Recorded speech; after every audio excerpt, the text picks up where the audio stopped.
नमस्कार मंडळी, मी प्राजक्ता तुमचं सर्वांचं पुन्हा एकदा मनापासून स्वागत करते आपल्या चॅनलच्या एका नवीन व्हिडिओमध्ये। तर आज आम्ही शेतामध्येच कडक असा चहा बनवून पिणार आहोत। तर साधारण आता संध्याकाळचे 5:30-6 वाजले आहेत। गोट्यामध्ये म्हशीच्या धारा वगैरे काढणं सुरू आहे।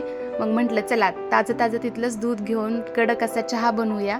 त्यासाठी घरून येताना सगळी तयारी करून आलो होतो। चहा, साखर, चहा बरोबर खाण्यासाठी खारी सुद्धा घेऊन आलो आहोत। तर चहा बनवण्यासाठी पातेलं स्वच्छ धुवून घेतलं पहिल्या सुरुवातीला।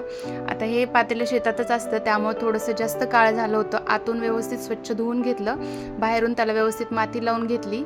आमचे हे कार्टून दिवसभर फिरून उन्हामध्ये आणि त्या शेळीच्या पिल्लांमागे फिरून एवढं घाण झालं होतं। त्या पिल्लापेक्षा सुद्धा घाण आमची पिऊस दिसत होती, त्यामुळे तिला पहिल्यांदा स्वच्छ केलं, तिचं तोंड धुवून घेतलं। शिवांशची पण दिवसभर उन्हामध्ये फिरून एवढी बॅटरी डाऊन झाली होती। आता तिथे एका जागेमध्ये कसं शांत बसलाय, नाहीतर दिवसभर त्या पिल्लांच्या मागे करत होता।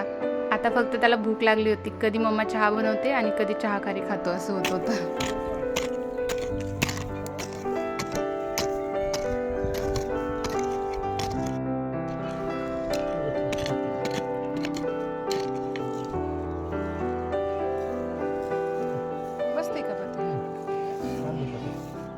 आता मी दगड मांडून ते चूल बनवणार होते चहा बनवण्यासाठी, पण आहो मला म्हटले की राहू दे, मी तो खोदून देतो तुला थोडासा, मग त्यामध्ये तो चहा बनव।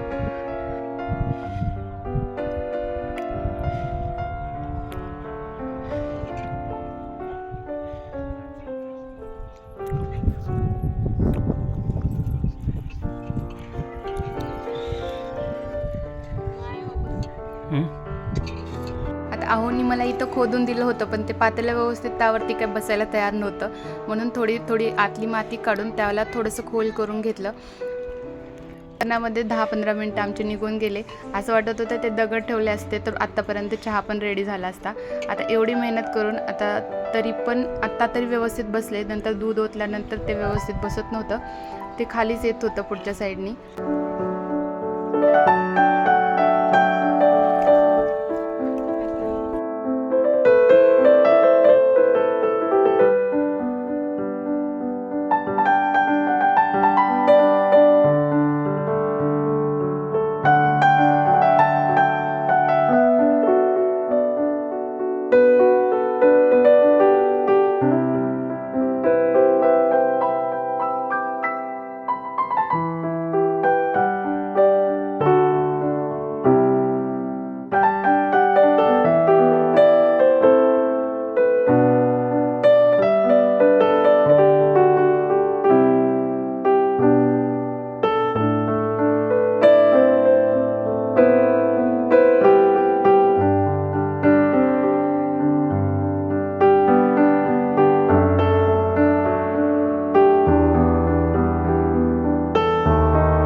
चला तर मग मंडळी, शेतामध्ये संध्याकाळची वेळ झाली आहे. आता आमचा चहा पण रेडी आहे. आम्ही मस्त असा चहा पिऊन घेतो.